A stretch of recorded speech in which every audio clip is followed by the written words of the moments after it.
کہ شعبان المعظم کی کیا خوبصورت فضائل ہیں اور نبی پاک علیہ الصلوۃ والسلام کا اس میں ایٹیٹیوڈ کیا تھا، پیارے آقا کا اس میں انداز کیا تھا۔ نبی پاک کا سب سے زیادہ پسندیدہ مہینہ بی بی عائشہ فرماتی ہیں شعبان کا ہے، میرے آقا اس میں روزے رکھتے رکھتے رکھتے اس کو رمضان سے ملا دیتے۔ اللہ اکبر، اللہ کے حبیب علیہ الصلوۃ والسلام اتنے روزے رکھتے۔ اچھا یہ کیوں رکھتے تھے؟ What is the reason behind this? ذرا یہ بھی سن لیجئے کہ نبی پاک علیہ الصلوۃ والسلام ہماری تعلیم کے لیے کیا شاندار جملہ ارشاد فرماتے ہیں۔ سیدنا اسامہ بن زید رضی اللہ تعالیٰ عنہ said, I asked یا رسول اللہ صلی اللہ تعالیٰ علیہ وسلم, I see that you observe fast more extensively in the month of Shaban than any other month. حضور میں آپ کو دیکھتا ہوں کہ آپ باقی تمام مہینوں سے زیادہ شعبان میں روزوں کی کثرت فرماتے ہیں، یقیناً اس میں رمضان کے روزے تو الگ ہیں، باقی مہینوں کی بات ہو رہی ہے۔ The Holy Prophet صلی اللہ تعالیٰ علیہ وسلم replied, it is a month between Rajab and Ramadan. یہ مہینہ ہے جو رجب اور رمضان کے درمیان ہے۔ People are neglectful to it. لوگ اس سے غفلت میں ہیں۔ In this month, the deeds of people are ascended towards Allah Azza wa Jal. یہ وہ مہینہ ہے جس میں اللہ کی بارگاہ میں بندوں کے اعمال پیش کیے جاتے ہیں۔ And I love that my deeds to ascended in a state when I am observing fast. میں چاہتا ہوں جب میرے اعمال اللہ کی بارگاہ میں پیش کیے جائیں اس وقت میں روزے سے ہوں۔ آپ ذرا سوچئے پیچھے اسلامی بھائیوں، اللہ کے حبیب علیہ الصلوۃ والسلام جن کے صدقے میری اور آپ کی مغفرت ہونی ہے، ہم پڑھتے ہیں نا تیرے صدقے میں آقا سارے جہان کو دین ملا، آقا کے صدقے تو ایمان ملا ہے، مگر یہ ہماری تعلیم ہے کہ نبی پاک فرماتے ہیں کہ میری خواہش یہ ہے کہ جب میرے اعمال اللہ کی بارگاہ میں پیش ہوں تو میں روزے سے ہوں۔ اب یہ سکھا رہے ہیں ہمیں، بتا رہے ہیں کہ دیکھو اعمال پیش ہونے کی رات ہے، اس رات بندوں کے اعمال اللہ کی بارگاہ میں پیش ہوتے ہیں۔ میں پوچھنا چاہتا ہوں اسلامی بھائیوں سے، ہم سب کو پتا ہے ہمارے اعمال میں کیا ہے، کتنی خطائیں ہیں، کتنی بے شرمیاں ہیں، کتنے جرم ہیں۔ کیا ہمیں کچھ آج شرم آ رہی ہے؟ کیا یہ فیلنگز ہیں کہ یا اللہ کچھ بھی نہیں ہے؟ آج ہمارے اعمال تیرے دربار میں آ رہے ہیں، ہم جانتے ہیں اس میں اپنے کالے کر دیے اپنے نامہ اعمال، کچھ نہیں مالک تیری بارگاہ میں پیش کرنے کو۔ اور میرے کریم ہم پہلے سے اس بات کا اقرار کرتے ہیں کہ ہم امتحان میں فیل ہیں، وی آر لاسٹ یا اللہ عز و جل، مگر مالک آج مغفرت کی رات ہے، آج رحمت کی رات ہے، اگر تیری رحمت صرف اچھوں پر برستی رہی تو ہم کدھر جائیں گے؟ آج گڑ گڑانا ہے میرے میٹھے اسلامی بھائیوں۔ آج کی رات وہ رات ہے، روایتوں میں مضمون ملتا ہے کہ آج آسمان دنیا سے یہ ندا دی جاتی ہے کہ ہے کوئی مانگنے والا کہ اس کی مراد پوری کی جائے، ہے کوئی مغفرت کا طلبگار کہ اس کی مغفرت کر دی جائے، ہے کوئی توبہ کرنے والا کہ اس کی توبہ قبول کی جائے۔ تو آج تو اعلان ہو رہا ہے نا، لیکن کیا ہم اس کیفیت میں ہیں کہ ہم اللہ کی بارگاہ میں اس طرح گڑ گڑا رہے ہیں کہ مولا بس آج معاف کر دیجیے؟ ورنہ حالت تو یہ ہے، وہ پنجابی شاعر لکھتے ہیں نا، جے میں ویکھا عملہ ولے کچھ نہیں میرے پلے، کچھ ہے ہی نہیں، ایوری تھنگ لاسٹ۔ ہم نے ساری زندگی بیکار کاموں میں تو گزاری، نیکیاں کی تو اس میں اخلاص نہیں، ریاکاری۔ جے میں ویکھا عملہ ولے کچھ نہیں میرے پلے، پر جے ویکھا میں رحمت رب دی بلے بلے بلے۔ اس رات کا احادیث میں کس انداز سے ذکر ہوا؟ The mother of believer سیدتنا عائشہ صدیقہ رضی اللہ تعالی عنہا stated, I heard that Holy Prophet صلی اللہ تعالی وسلم saying, Allah Azza wa Jal opens the portal of mercy in 4 nights. Bibi Aisha کہتی ہے میں نے نبی پاک علیہ الصلوۃ والسلام سے سنا ہے کہ اللہ اپنی رحمتوں کے دروازے، رحمتوں کی جو برسات ہے وہ ان 4 راتوں میں برساتا ہے۔ مضمون حدیث ہے نمبر 1 the night of عید الاضحیٰ، وہ رات جو عید الاضحیٰ سے پہلے آتی ہے۔ نمبر 2 the night of عید الفطر، جس کو چاند رات ہم کہتے ہیں، رمضان کے بعد جو رات آتی ہے صبح عید ہوتی ہے۔ یہاں میں عرض کرتا چلوں کہ وہ رات بھی تو کچھ دنوں میں آئے گی، مگر اس رات کیا ہوتا ہے؟ طوفان بدتمیزی ہوتا ہے۔ یہ رحمت کی رات ہے، یہ مغفرت کی رات ہے۔ Number 3 Bibi Ayesha said that 15th night of Shaban, as in this night the names of those destined to die this year. 15 شعبان کی رات، اور اس رات اس سال مرنے والوں کے نام بھی لکھے جاتے ہیں۔ Provision of sustenance of people and the names of those who shall perform Hajj that year are inscribed. آپ فرماتی کہ نبی پاک نے فرمایا اس رات اس سال میں کس کو کتنا رزق دیا جائے گا یہ بھی شب برات لکھا جاتا ہے، اور اس سال کون کون حج کرے گا یہ نام بھی شب برات لکھے جاتے ہیں۔ اتنی نازک رات ہے۔ The 4th night, night of Arafah, the night between the 8th and 9th of Dhul Hijjah until the azan of Fajr. 8 اور 9 ذو الحجہ کی درمیان کی رات، یہ سال مرنے والوں کے نام بھی لکھے جاتے ہیں۔ Provision of sustenance of people and the names of those who shall perform Hajj that year are inscribed. آپ فرماتی کہ نبی پاک نے فرمایا اس رات اس سال میں کس کو کتنا رزق دیا جائے گا یہ بھی شب برات لکھا جاتا ہے، اور اس سال کون کون حج کرے گا یہ نام بھی شب برات لکھے جاتے ہیں۔ اتنی نازک رات ہے. The fourth night, night of Arafah, the night between the 8th and 9th of Dhul Hijjah until the azan of Fajr. 8 اور 9 ذو الحجہ کی درمیان کی رات, یہ چوتھی رات ہے جو رحمتوں کے دروازے کھول دیے جاتے ہیں, اور یہ عرفہ کی رات کہلاتی ہے. Dear Islamic brothers, how critical the 15th night of Sha'ban al-Mu'azzam is. کتنی نازک رات ہے. No one knows what will be predestined for him. Sometimes a person is heedlessly busy in these activities while mishaps are destined for him. لوگ غفلت میں ہوتے ہیں, انہیں پتہ ہی نہیں ہوتا کہ ان کے بارے میں کیا لکھا جا رہا ہے. ذرا غور کیجئے. It is stated in غنیۃ الطالبین, یہ وہ کتاب ہے جو سیدی غوث اعظم رضی اللہ تعالیٰ سے منسوب ہے. غوث پاک تحریر فرماتے ہیں, The shrouds of many people are washed and prepared, but they are busy wandering around in the markets. Ghaus Pak کہتے ہیں کچھ کفن دھل کر تیار ہوتے ہیں مگر اس کو پہننے والے بازاروں میں گھوم رہے ہوتے ہیں. آپ فرماتے ہیں there are many people whose graves have been dug and ready, but they are busy enjoying themselves. فرماتے ہیں کچھ لوگوں کی قبر کے گھڑے خودے تیار ہوتے ہیں مگر وہ گھوم رہے ہوتے ہیں, وہ بازار میں مذاق مستی اور جناب گناہوں میں مصروف ہوتے ہیں. ایک بات میں آپ کو بس اس جملے کے تحت بتاؤں, پہلے بات پوری کر لوں پھر میں آپ کو پریکٹیکلی بھی سمجھاؤں گا. آپ فرماتے ہیں number of people are busy laughing although the final moment of their death is approaching. کچھ لوگ ہنسی مذاق کر رہے ہوتے ہیں مگر موت کا وقت قریب آ گیا ہوتا ہے. فرماتے ہیں the construction of many houses is about to complete, but at the same time the lifetime of the owners is also about to complete. فرماتے ہیں کچھ گھر بالکل بن کر تیار ہو گئے ہوتے ہیں مگر مکین جو اس گھر میں رہنے کے لیے آنا چاہتا ہے اس کا آخری وقت بھی آ گیا, اس کی قبر بھی تیار ہو چکی ہو. اب ذرا اس کو پریکٹیکلی سمجھیے. آپ جب قبرستان جاتے ہیں کچھ قبریں تیار ملتی ہیں نا, صحیح بات بتاؤں پریکٹیکل, جو قبریں کھودی ہوئی ہیں نا, جن کی بھی کھودی ہوئی ہیں وہ زندہ ہیں اس وقت. ہاں تھوڑی دیر بعد مرنا ہے انہوں نے اور پھر اس قبر میں آ جانا ہے. کفن کی دکان پر جب کبھی جائے نا تو وہ کفن وہ طے کر رہا ہوتا ہے, پلاسٹک میں ڈال رہا ہوتا ہے. ایکچولی جس کا کفن طے کر رہا ہے نا وہ اس وقت زندہ ہے, تھوڑی دیر بعد اس نے مرنا ہے. یہ کفن خریدنے کوئی آئے گا دکان سے, اس کو کفن پہنایا جائے گا, اور جو قبر تھوڑی دیر پہلے گورکن نے یا ایک دن پہلے کھودی تھی یہ اس کے لیے کھودی تھی جو زندہ ہے. تو مجھے اور آپ کو پتا نہیں ہے کہ ہماری قبر کھودی بھی کہیں ریڈی تو نہیں ہے, کہیں کفن طے تو نہیں ہو رہا. آگاہ اپنی موت سے کوئی بشر نہیں, سامان 100 برس کا ہے پل کی خبر. Dear Islamic brothers, this is the very crucial night. بہت زیادہ نازک رات ہے. اس رات کتنی مغفرت ہوگی, کتنے لوگ بخشے جائیں گے. سیدنا عائشہ صدیقہ رضی اللہ تعالیٰ عنہ has reported that the Holy Prophet sallallahu alaihi wasallam said, Jibreel alayhi salam came to me and said, this is the 15th night of Shaban. Allah Azza wa Jal frees as many people from the hell as the number of the hairs on the goats of the tribe of Kalb. پیارے آقا فرماتے جبریل امین میرے پاس آئے اور آ کر عرض کی کہ حضور آج 15 شعبان کی رات ہے, اللہ تعالیٰ جو اتنے لوگوں کو جہنم سے آزاد فرمائے گا جتنے قبیلہ بنی کلب کی بکریوں کے بالوں کی تعداد ہے. What is the meaning of that? میں اور آپ تو اپنے سر کے بال کاؤنٹ نہیں کر سکتے, ایک گوٹ کے, ہم ایک بکری کے بال کاؤنٹ نہیں کر سکتے. قبیلہ بنی کلب تو سب سے زیادہ بکریاں پالا کرتا تھا. اٹ مینز ملینز بلینز لوگ آج کی رات بخشے جائیں گے. مگر but he Azza wa Jal does not cast merciful sight at an infidel. اس رات بھی کچھ لوگ ایسے ہیں جن پر اللہ تعالیٰ نظر رحمت نہیں فرمائے گا. انفیڈل مشرک پر نظر رحمت نہیں فرمائے گا. malicious person, one who cuts off family ties, the one who dangles his clothes, a person who disobeys his parents, and a person who is habitual of drinking wine. حدیث کا مضمون کیا بنا کہ شرک کرنے والی اس رات وہ نہیں بخشے جائیں گے. پھر فرمایا جو احادیث کا مجموعہ ہے, ماں باپ کو ستانے والا, ماں باپ کا نافرمان, disobeyed of parents, نہیں بخشا جائے گا. شراب پینے والا, habitual of drinking wine, شراب کا عادی, نہیں بخشا جائے گا. خدا را ان چیزوں سے توبہ کرو. اب وائن, شراب اب تو پارٹیز میں کولڈ ڈرنک کی طرح پی جا رہی ہے, اس کو کوئی جرم سمجھتا ہی نہیں ہے.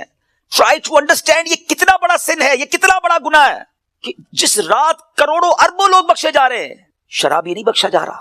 توبہ کر لیجئے, چھوڑ دیجئے ان بری عادتوں کو, ڈرگز کو چھوڑ دیجئے پلیز.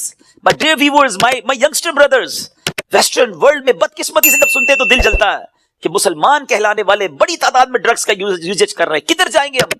ان ڈرگز کو, اس نشے کی عادت کو خدا نہ چھوڑ دیجئے. وہ رحیم, وہ کریم جو شب برات کروڑوں کو بخش رہا ہے, شرابی نہیں بخشا جائے گا. پلیز توبہ کر لیجئے. مسلمان کا کیا کام شراب سے, اس کا کیا کام نشے سے. آپ ایک بار اور یاد رکھیں, جو نشہ کرنے والے ہیں نا, جو ڈرگز یوز کرتے ہیں, ٹرائی ٹو انڈرسٹینڈ, جس اسٹیٹ میں, جس عالم میں روایتوں میں مضمون ملتا ہے کسی کا انتقال ہوگا نا, وہ اسی عالم میں قیامت کے دن اٹھایا جائے گا. کبھی سوچا آپ نے اگر نشہ کیا، ڈرگز یوز کی، وائن پینے والے جو نشے میں گھومتے رہتے ہیں، جھومتے رہتے ہیں، اگر اسی حالت میں انتقال ہو گیا تو آج رات تو یہ لکھا جائے گا نا کہ اگلے اس سال میں کس کا انتقال ہونا ہے، کیا پتا ہمارا وقت قریب آ گیا ہو، اور اگر نشے میں مر گئے تو کیا جواب دیں؟ اللہ کی بارگاہ میں نشے میں پیش ہوں گے؟ نہیں میرے میٹھے اسلامی بھائی، ہم تو چاہتے ہیں نا کہ میں سو جاؤں یا مصطفیٰ کہتے کہتے، کھلے آنکھ صلی اللہ کہتے کہتے، ہماری زبان پر تو کلمہ ہو، درود ہو، اے کاش تلاوت کرتے کرتے موت آئے، درود پڑھتے پڑھتے۔ یہ کیسے ہوگا جب آپ ان چیزوں کے عادی بنیں گے نا؟ جو شراب کا عادی ہو تو اس کا بہت زیادہ چانس ہے کہ وہ نشے میں مر جائے گا۔ تو خدا را سے آج رات توبہ کر لے، اللہ بڑا کریم ہے، ابھی رات کمپلیٹ نہیں ہوئی ہے، صبح تک یہ رحمت جاری ہے، معافی مانگ لیجئے، سجدے میں سر جھکائیے۔ ماں باپ کو اگر ستایا ہے، if your parents are not happy with you، please ان کے پاس جائیے اور معافی مانگیں، ان سے ان کے پیر پکڑ لیجئے۔ ماں باپ راضی تو رب راضی، ماں باپ ناراض تو رب ناراض، ان کو ناراض نہ کرو۔ اور اس حدیث سے کیا سیکھنے کو ملا کہ جو کٹ آف ٹائز کرتے ہیں، جو اپنی فیملی کے ساتھ رشتہ داری قطع کر دیتے ہیں، منقطع کر دیتے ہیں، ہم ان کے پاس نہیں جائیں گے، ہم ان کے گھر نہیں جائیں گے، ہم فلاں رشتہ دار کے پاس نہیں جائیں گے، نہ کرو ایسا۔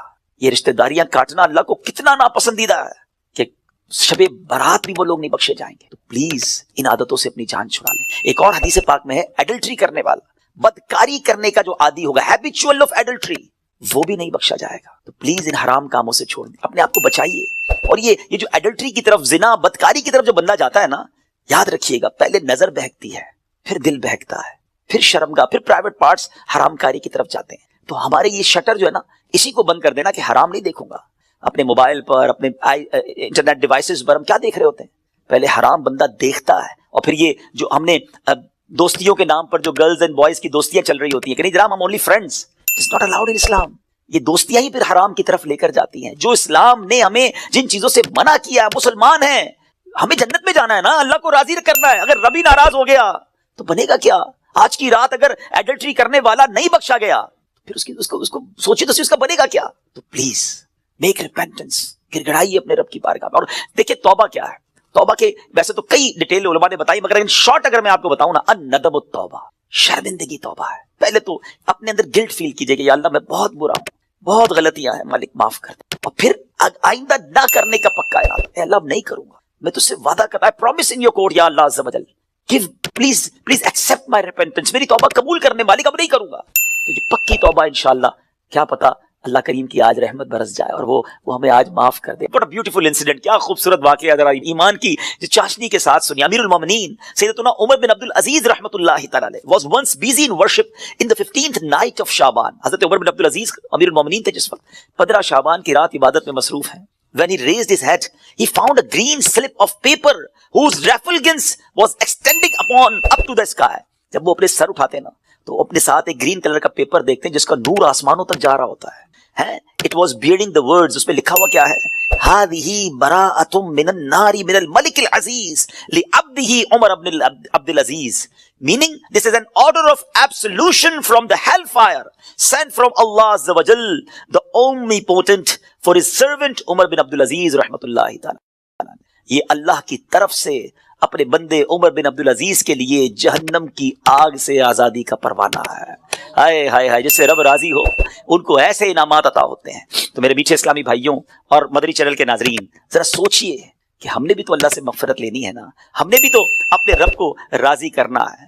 ہمارے بزرگان دین ہمیں سمجھاتے ہیں کہ یہ دنیا جی لگانے کی نہیں ہے، it's not too long, we have to go, we have to die, ہم سب کو اس دنیا سے جانا ہے۔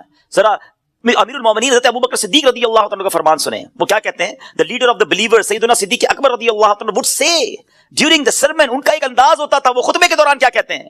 where are those with beautiful faces، کہاں ہیں خوبصورت چہروں والے؟ where are those who were arrogant about their youth، کہاں ہیں وہ لوگ جو اپنی جوانی پر بڑا ناز کرتے تھے؟ where have those kings gone who had magnificent cities constructed and had them fortified with giant forts، کہتے ہیں وہ بادشاہ کدھر ہیں جنہوں نے بڑے بڑے شہر بنائے اور بڑے بڑے قلعے بنائے، ان کی شان و شوکت ہوا کرتی تھی۔ where are those who were victorious on the battlefield، کدھر ہے وہ سپہ سالار اور وہ جنگجو جو میدان جنگ میں جیتا کرتے تھے؟ without any doubt time has ruined them and they are now lying in the darkness of the grave، بغیر کسی شک کے وقت نے انہیں ختم کر دیا، پامال کر دیا، اور آج وہ اپنی اندھیری قبر میں ہے۔ hurry up